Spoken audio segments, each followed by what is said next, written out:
let's talk about the consumer unit.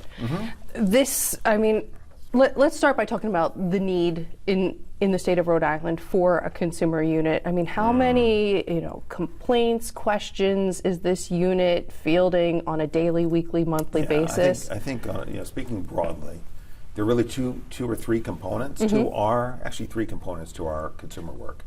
The first is the kind of retail consumer question that you're asking me about. The second is sort of more broad-based cases brought against businesses that are affecting Rhode Islanders broadly. And then there's sort of the work we do with other AGs. So let's go to that first piece. That first piece is when you have an appliance and it doesn't work and you're under warranty and you can't get the manufacturer to fix it. Another example is you have an extra charge on your bill that you can't explain and neither can the company, but they won't make it right. It might be somebody who's provided services to you as a contractor, for example, and has not followed through on the work that they've done. There are so many examples. I mean, gym memberships where the gym is closed and now won't make it right, even though you'd signed up for a year and you're not getting the refund. Gift cards to closed restaurants. So, I mean, I write a letter to every consumer we've helped because I want to see what it is that we're doing. And I have been, first of all, impressed with the work that our team is doing, but also the scale of the work is anywhere from thousands of dollars, for example, for a trip that got canceled during COVID, where the consumer was entitled to reimbursement for that trip, anywhere down to, $25, $30 extra on a bill that may not seem important to some, but meant something to that consumer. And there's a sense of fairness even in that small amount. So there's that. In that realm, we probably get 500 to 600 calls a month. And I think we would get far more if Rhode Islanders understood the kind of great service they can get from that group. Particularly when I've been campaigning for office, as I've done now twice, where you're out talking to voters much more than I am when I'm here, doing sort of the day job, if you will. Time after time after time, I would run into a consumer who had an issue but didn't know where to go for help. And so we're either able to help them directly or we're able to give them what we call a warm handoff. So we don't just say call somebody else. We'll make sure there's a connection. We'll make sure that that person gets a call back from whatever state agency that we think is better positioned to help them. We don't just give a telephone number. So that's that first bucket, if you will. The second bucket is things like, think of a car dealer that's charging extra for on your car when you go to buy it for services you never asked for. The insect shield that you don't want and never asked for. Additional rust proofing that you don't need when you've got a 10 or 15-year warranty and you never asked for it. We found, particularly at the tail end of COVID, that there were certain dealerships in Rhode Island which were doing that very thing. VIN etching. I'm not even certain what VIN etching is, other than I know you're etching a VIN somewhere, but I'm not sure what the purpose is. But that's another kind of additional charge that car dealers were adding to sales on their automobiles. So we went after those dealers as a whole on behalf of many, many consumers at one time. So that's a lawsuit against a particular class of business or one business that affects a lot of consumers all at once to remedy that conduct. We did that with car dealers. We're doing it with a solar company that, in our view, we allege in our complaint against that solar company that they are not disclosing to consumers everything they need to disclose and are effectively treating them unfairly and being deceptive with them. We have many other solar companies that are also under investigation, not yet ripened into a complaint. But my concern there is broader than just ripping off Rhode Islanders, which is a big enough concern. But we want to encourage solar use. We want to encourage consumers to buy solar and invest in solar. When they read about companies that are not doing this the right way, the odds of Rhode Islanders getting into the solar arena go down because they don't want to get ripped off, and now they're fearful of how to do that. Salespeople in Rhode Island that sell solar aren't regulated. They don't have to be licensed. I think that's a real problem. So we're doing some work around solar. And so there are other areas where we're doing that kind of work. Medical debt, something that's relatively recent. We're involved there as well. So that's kind of bucket number 2. And bucket number 3 are things that there's also a lot of consumer work that we do around healthcare, both sort of on, sort of a micro level and a macro level. But then there's the work we do with other states. So take, for example, the work that we did with opioids. A lot of that was in partnership with other states. Some we did here on our own, and some, the pharmacies, for example, Rite Aid, Walmart, CVS. That litigation was litigation we brought in conjunction with other AGs around the country. The manufacturers, Purdue, the Sackler family, others, we brought here in Rhode Island as our own complaint. But the bottom line is that's another kind of consumer work that we're doing, either nationally with other AGs or here, but still in sort of in partnership with them. Things involving high tech we're doing with other AGs around the country. I think we're involved in a lawsuit in California against Meta, and we're there because obviously that's where Meta is, but also because we know that acting together we can get better results for Rhode Islanders. So there's a lot of ways that this office is now doing consumer work that we weren't doing before. I would say before we were doing only really bucket number 1 and sometimes bucket number 3.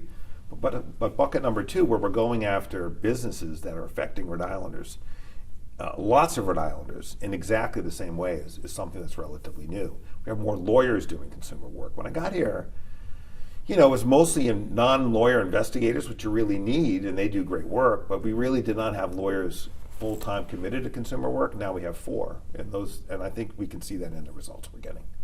And the non-lawyer investigators, how big is the team at your disposal? That team is, we have 3.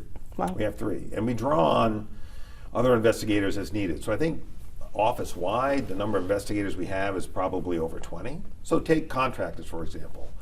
When we have to go out and arrest contractors, as we've done, I think we've arrested, on one sweep, we arrested 19 of them.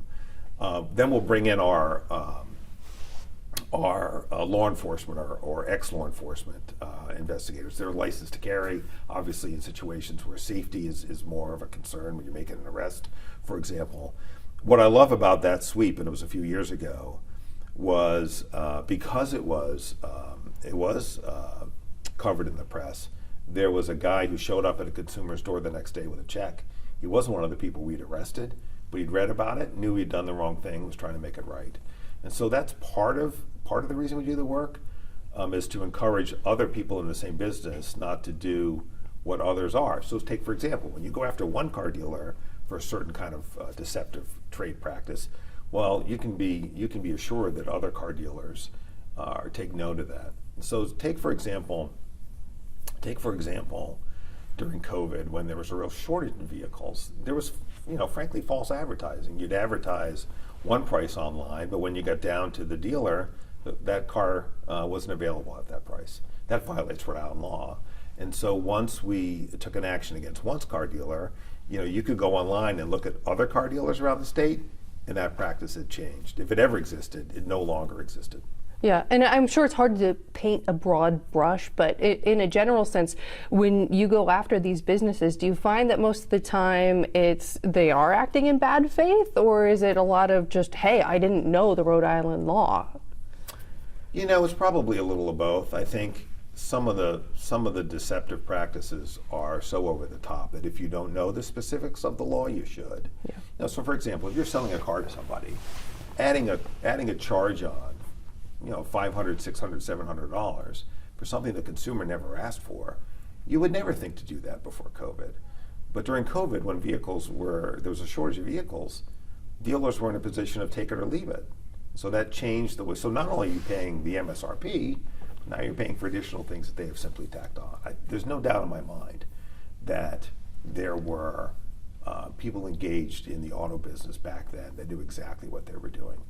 Some of the conduct in the solar space, in the case that we brought against that particular solar company, their allegations at this point, we still have to prove them, but the information that we have that complaint was based on were things that everybody would know or ought to know is deceptive. So take, for example, they'll come and tell you that you're going to get a federal tax incentive. You're going to get 30% or 20%. Well, some people don't even qualify for that because they're not making enough money to get that incentive on their federal taxes. So many, many times we found that's not disclosed. Well, that's a real problem. That's the kind of false advertising, if you will, that hooks a consumer, and then when they don't get that federal benefit, then the cost of putting in solar actually makes their energy more expensive. the way it's done.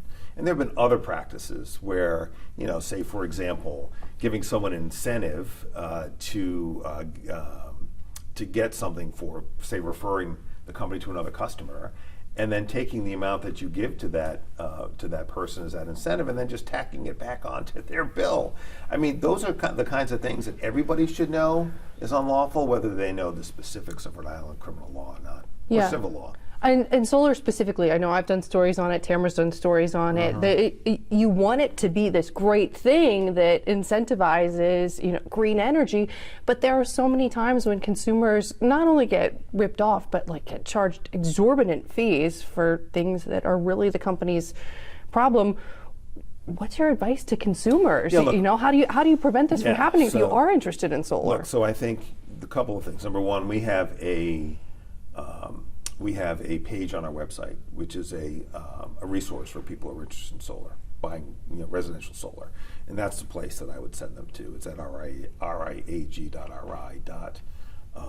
and I think it's /solar, I think, but it's there on our website. It's easy to find, and there's just some common sense things. First of all, get references. Don't sign on the first day. Know that you have a window by which you can cancel, which they don't tell you. Many salespeople don't tell you. You've got a window to cancel. So you sign on the dotted line, you get second thoughts, you have a window within which to cancel that contract. No questions asked, or you shouldn't have any questions. That's your right under the law. What I think we really need to do is, frankly, license salespeople in the solar industry so that you can remove their license if they engage in bad practices. That's an incentive, right? I'm a lawyer. I don't want to lose my license to practice law. It's my livelihood. So when you license people who are engaged in this behavior, there's a disincentive to act in a way that is misleading or deceptive. So there are some ways to address that we are considering proposing. I don't control necessarily those levers of power in the state as Attorney General, but I think there are things we can do. One of the things I've asked our team to do, and I'm not certain yet where we are on it, is how you can go online, say to the Better Business Bureau, and see whether there have been complaints about a company. We have so much now consumer data because of frankly, the good work that the team has been doing, that we're really in a position to know how many complaints we've gotten about a certain company in a given year, in every field, and we ought to be able to make that resource available to the public.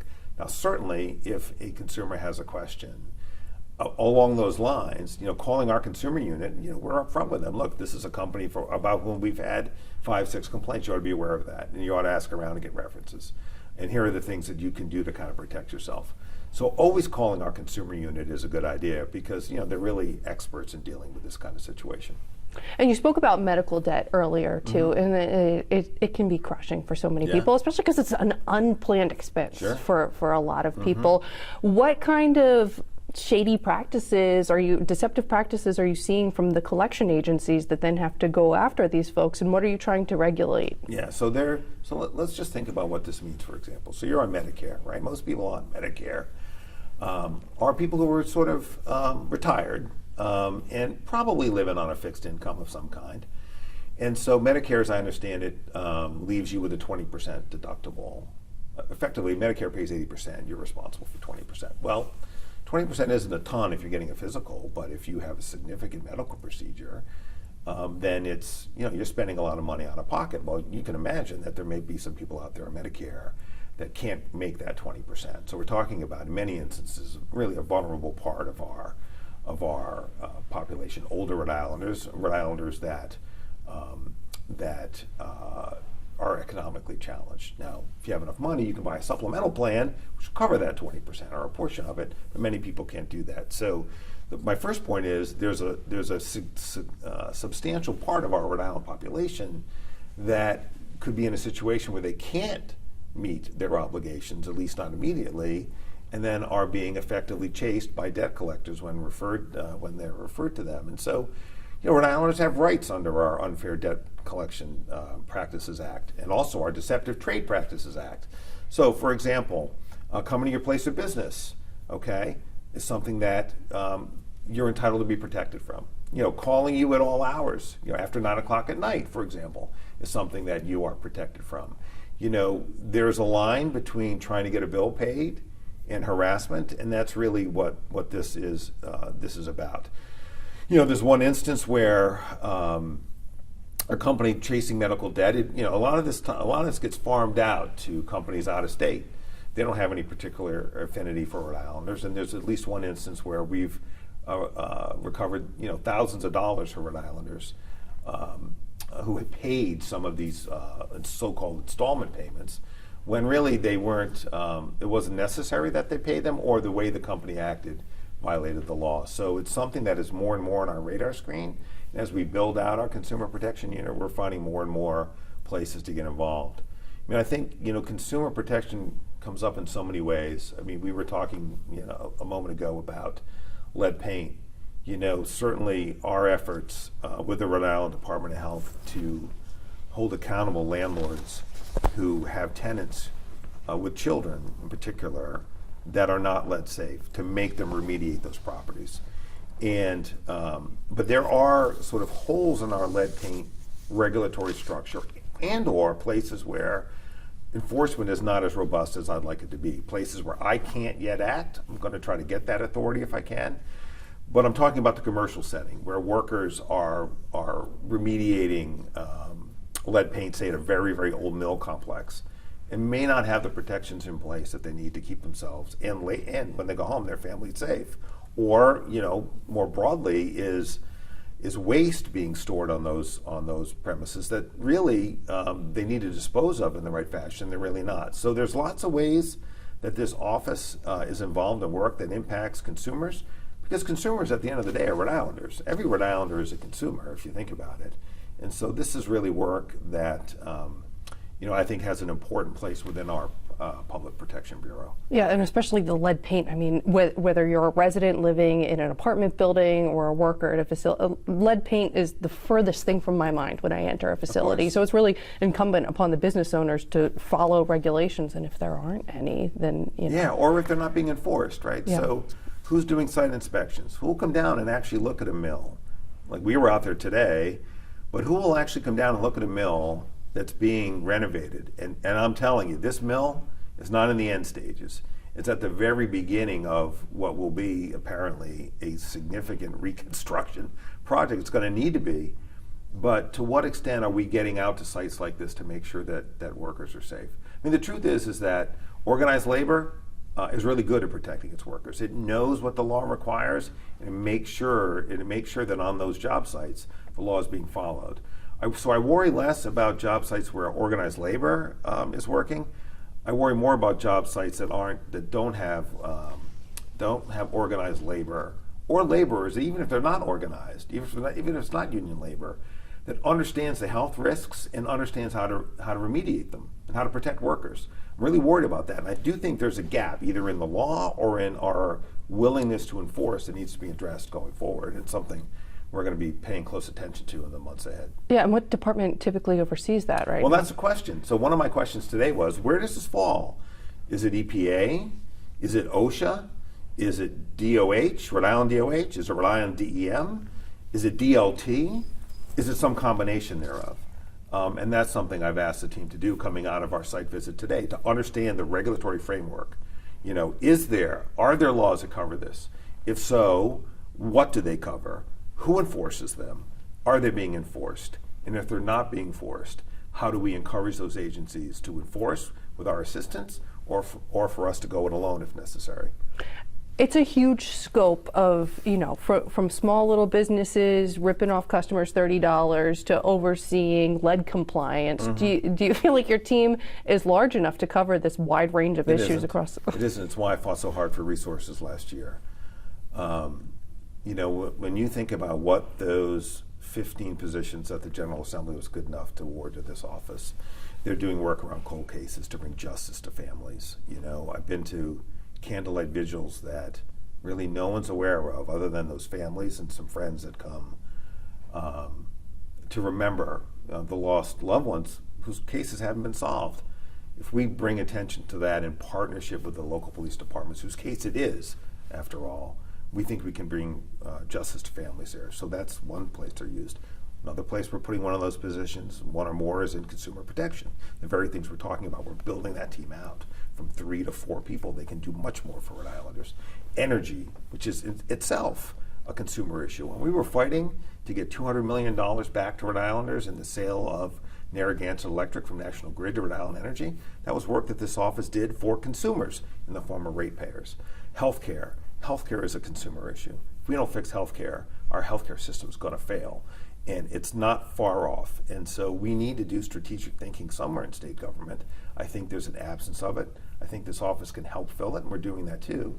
And I think from a consumer perspective, in an odd way, it's a great win for Rhode Islanders as consumers, not only because of the work they're doing, but because Rhode Islanders aren't paying for it.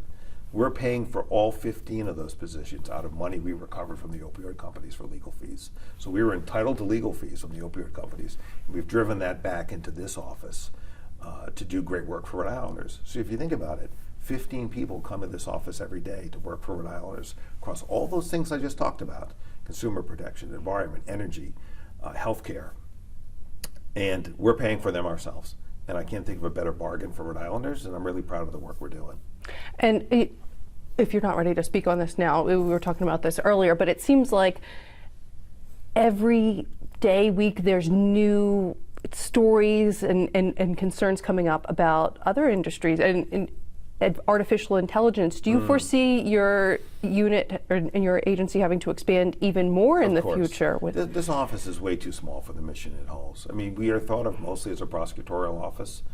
We have 70 lawyers, round numbers, including their supervisors, handling 14,000 cases.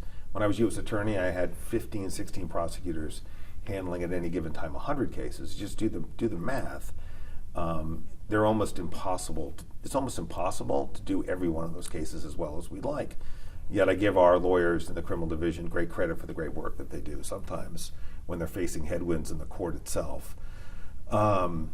So, you know, what I've said to others when they've asked me this question is that I feel like the people who put budgets together can make a strong argument for why this office should be twice its size and deliver even more results for Rhode Islanders. It effectively pays for itself.